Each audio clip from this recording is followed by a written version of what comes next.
Welcome to the deep dive. This is where we help you get informed quickly. We take sources, materials you're interested in, and we pull out the key insights. Yeah, the goal is really to make complex stuff clear, engaging, without feeling like you're drowning in information. Exactly. And today we're diving into a YouTube lecture, well, a transcript of it, by Rabbi Itamar Schwartz. We're looking at this concept called Hitbodedut. That's right. Now, you might have heard Hitbodedut translated maybe as solitude or personal prayer or something like that. Yeah, that sounds familiar. But that's really just scratching the surface. What we want to do today is get into a much richer understanding, especially the initial stages. Okay, so what's our mission for this deep dive then? It's really to understand the core principles Rabbi Schwartz lays out for reaching your deepest inner self. That's the foundation. Right. So when you first hear Hitbodedut, I think most people, like you said, picture someone, alone, maybe in a quiet place, talking to God. And the rabbi acknowledges that, absolutely. He says that's part of it. But just part of it. Just part. He really emphasizes that the fundamental groundwork, especially when you're starting out, is actually about the journey inward to the most profound place within your own soul. The deepest place within your own soul. Okay, let's unpack that a little. What does that really mean? Is it like finding the authentic you? Essentially, yes. He has this quote, let me see. According to the power of his being and his uniqueness, there he is truly alone. There he is truly unique, there he has no partner. The idea is, at this core level, you exist in absolute uniqueness, a singularity. And it's from that very personal, solitary space that real communication with the Creator begins. So you find your most fundamental self first, and then build the connection from there, like a foundation. Precisely. That's the bedrock. And, Rabbi Schwartz had actually discussed in previous lessons how to get there. It's not like flipping a switch. Right, I remember seeing notes about achieving inner peace first, like a deep calm, quieting the noise inside. Exactly that. Preparing the inner environment, as you say. He talked about moving inward gradually, using your senses, like mindful speech, noticing smells, sounds, sights, and also processes like inner recognition, really observing yourself and listening internally. The goal of all that is connecting you to everything, but starting from that deep inner point. So that earlier work sounds like clearing the ground, getting ready. Yeah, that's a great way to put it, preparing the soil. And now, assuming the groundwork is sort of in place, Rabbi Schwartz introduces some other ways, maybe more direct ways, to get to this deep self. Okay, direct routes. I like the sound of that. What's the first one? The first one he talks about is the power of a single mitzvah. A mitzvah, like a commandment or a good deed in Jewish tradition. Exactly. And he explains that, okay, there are many mitzvahs, hundreds in fact, but focusing your entire being on performing just one, it can be an incredibly powerful path inward. Just one. How does focusing on one action do that? Well, the key is the quality of how you do it. It's not just going through the motions. It needs meticulousness, real enthusiasm, joy even a sense of self-sacrifice. Wow. He even brings in the Rambam Maimonides, who said that by really dedicating yourself to one mitzvah fully, a person can actually reach the root of their soul. So it's about the depths of intention, the full engagement. Absolutely. Internalizing it, striving for perfection in it, with everything you've got, mind, emotions, desires, your physical body, to the best of your ability. Okay. And that kind of deep, wholehearted performance, even to the point of self-sacrifice, that comes from your deepest self, and it also reveals it. When you pour yourself into one focused thing like that, it resonates deeply. That makes sense. Total presence in a meaningful act feels transformative, but how do you pick which mitzvah? Are there specific ones? Generally, he suggests any mitzvah can work. Yeah. But ideally, find one that really speaks to you, resonates with your heart. He even mentions you might discover your own unique root mitzvah through sincere action, holiness, prayer. It ties back to that idea from the Rambam that God gave so many mitzvahs so each person could find one to connect with fully, and through that, connect to the whole. Like finding your personal key to the inner door. Okay, what's the next method then? The second one is about refining your character traits. Middos, they're called. These are your inner qualities, your disposition. Right. He explains we all have various traits, often linked in this tradition, to the four elements: fire, wind, water, earth. And these can show up as negative tendencies like anger or idle talk, maybe too much focus on pleasure or arrogance. Sounds familiar territory for most of us, so how do you work with those? The core task is to identify your main negative trait, the one that feels most, ingrained. Okay, find the big one. Yeah. And then the work begins.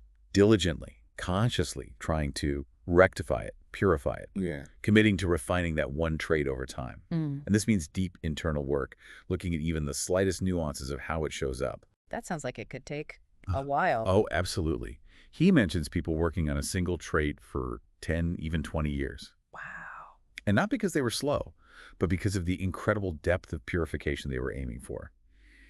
He suggests that really succeeding in refining a dominant negative trait that can lead you right to the deepest part of your soul. That level of focus is intense. It really highlights the depth of inner change. Who would this path suit best, do you think? He suggests it's maybe best for people who already have a certain inner sensitivity, both intellectually and emotionally. You need to be able to perceive those really fine shades of the trait to work on it effectively. So it involves learning about the trait maybe from teachings? Yes, learning from the tradition, but also developing that subtle inner discernment. Okay, so we've got focused action with the mitzvah and deep refinement of a core character trait. What's the third way? The third is sustained focused thought, mashafai. Now, he does note this path often resonates more with men, but some women might connect with it too. For men, he says, a direct route to the soul's root can be through really intensive, diligent, sincere Torah study and contemplation. And for women, how does the thought aspect work? Well, women have a different relationship with the obligation of intensive study, but they definitely have the power of thought. He suggests the method involves taking one core thought, maybe a holy idea, a saying from the sages, even a truthful sentence you formulate yourself, and just persistently thinking about it. Just thinking about one thing over and over. Mentally or verbally, yeah. But again, the how is key. It's done with enthusiasm, excitement, courage, a deep connection to that thought. Ah, the quality of engagement again. Exactly. The more frequent, the stronger, the more connected your focus on that thought, the deeper it can penetrate your soul, revealing its core. He mentions the highest level is like constant, unbroken thought, the way of the truly righteous, like focusing sunlight with a magnifying glass, Sustained focus creates power. It sounds like all three paths demand serious dedication. Now, you mentioned earlier something about balancing this inner work with external responsibilities, especially for women. Yes, that's an important point he addresses. The real challenges women can face, particularly mothers managing homes and kids, trying to balance that inner spiritual work with all the daily duties. It's a constant juggle for so many people. He really stresses the need for wisdom here. You can't neglect either side the inner growth or the family needs without causing problems. He quotes, "A woman, all her glory is within the king's daughter," which highlights the inherent value of her inner life.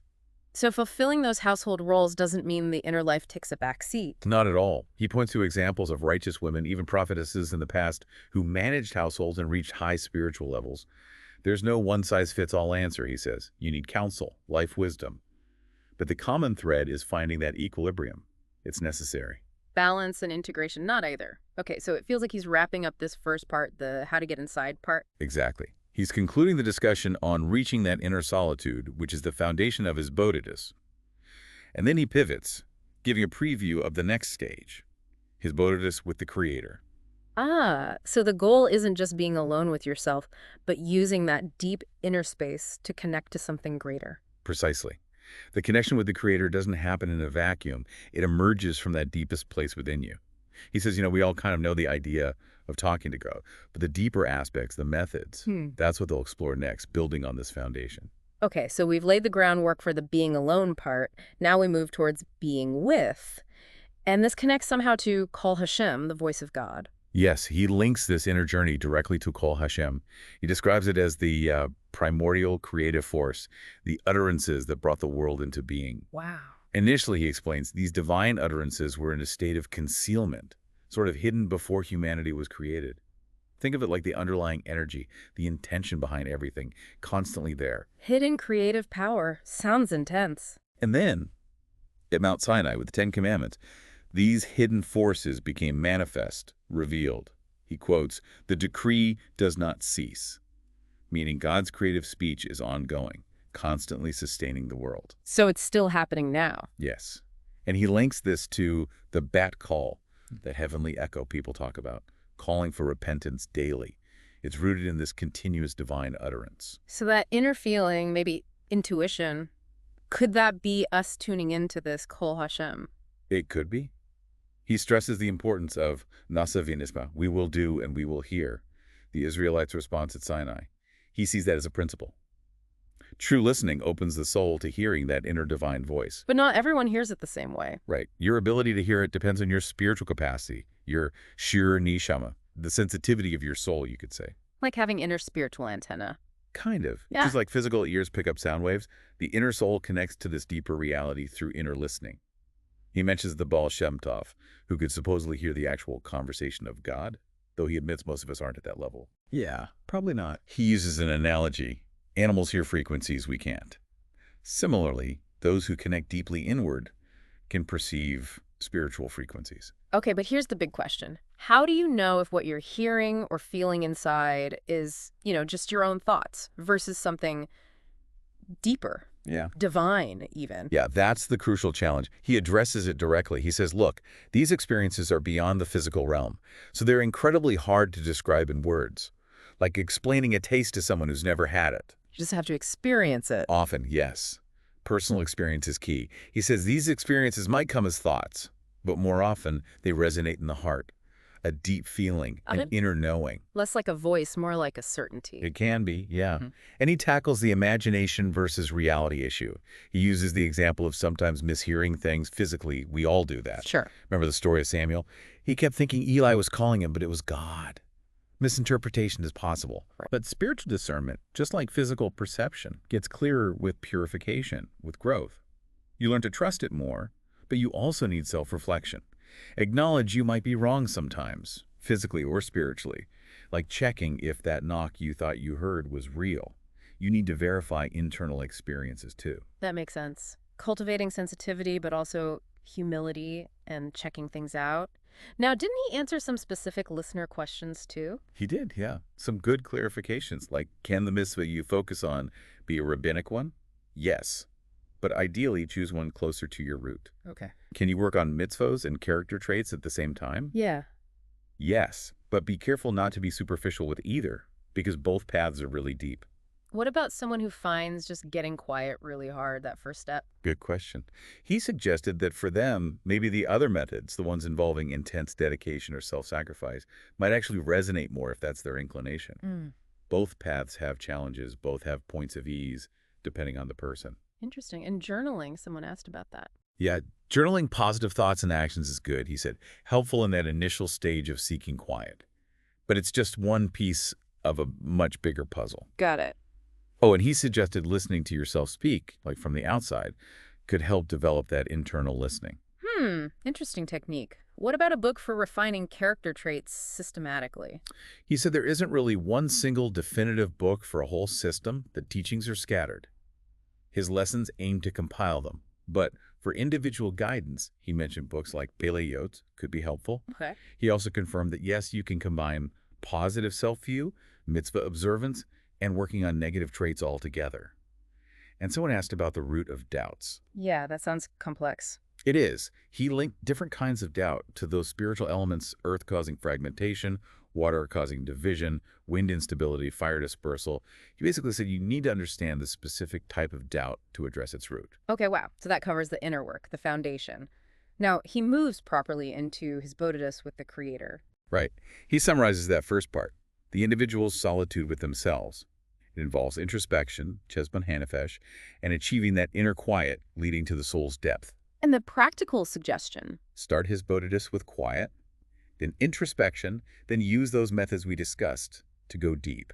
That's your personal Hitbodedut foundation. Okay, foundation laid, now for connecting with the divine. Exactly. Part 2, his Hitbodedut with the Creator. He says there are generally two types of connection here. It's two types. Yeah. One is based on giving and receiving.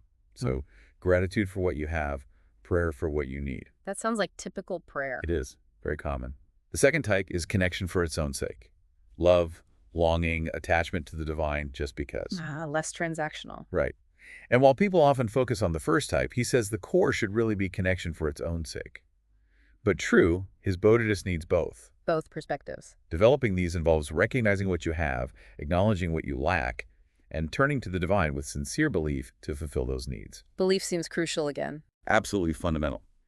He stresses that real gratitude, real prayer, comes from a deep-down belief that the divine is the only source, Not just intellectually knowing it, but really believing it. The only I and the Holy One idea. Exactly. If you think other forces, other people, are independent sources or can truly fulfill your needs on their own, that core connection gets diluted. So your day-to-day perspective matters hugely. Totally.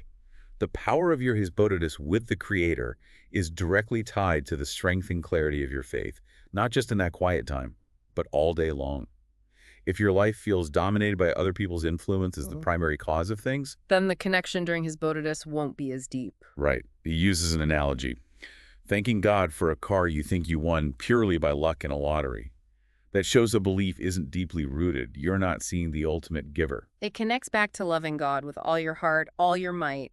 Yes, including gratitude for the good and the challenging stuff, because you recognize it all comes from the divine source.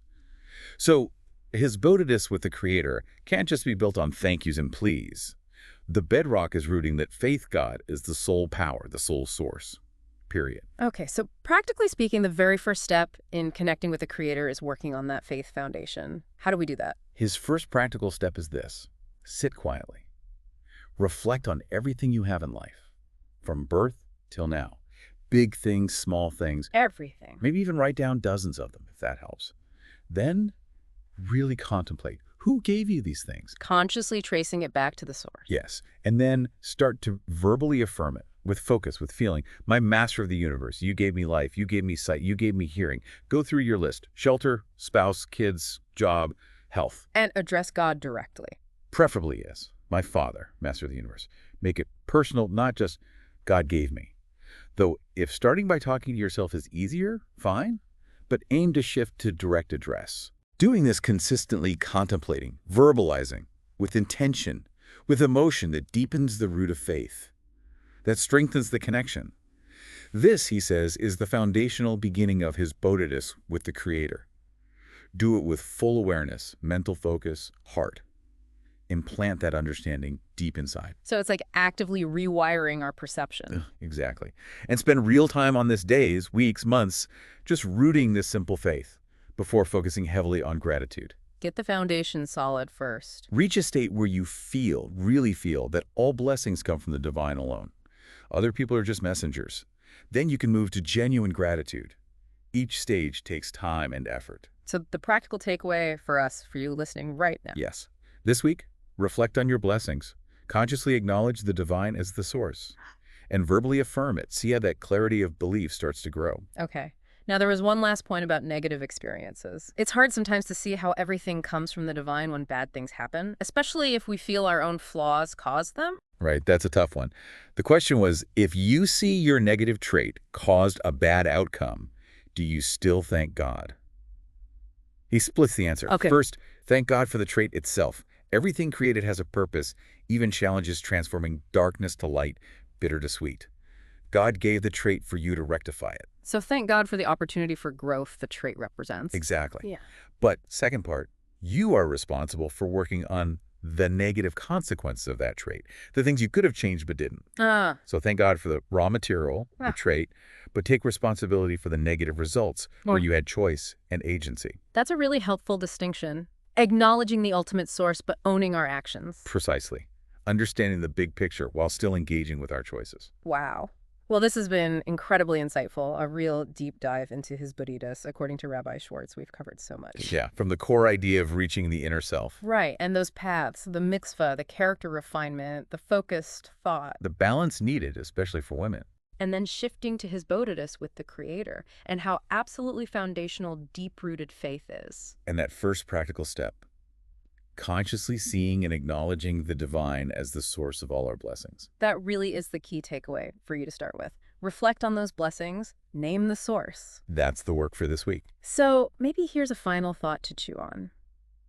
What would actually change in your inner world and your sense of connection if you started to genuinely perceive the divine hand behind everything in your life, the good and the difficult, while still taking full responsibility for your part? How might that shift things? Something to think about. Definitely. Thank you for taking this deep dive with us today.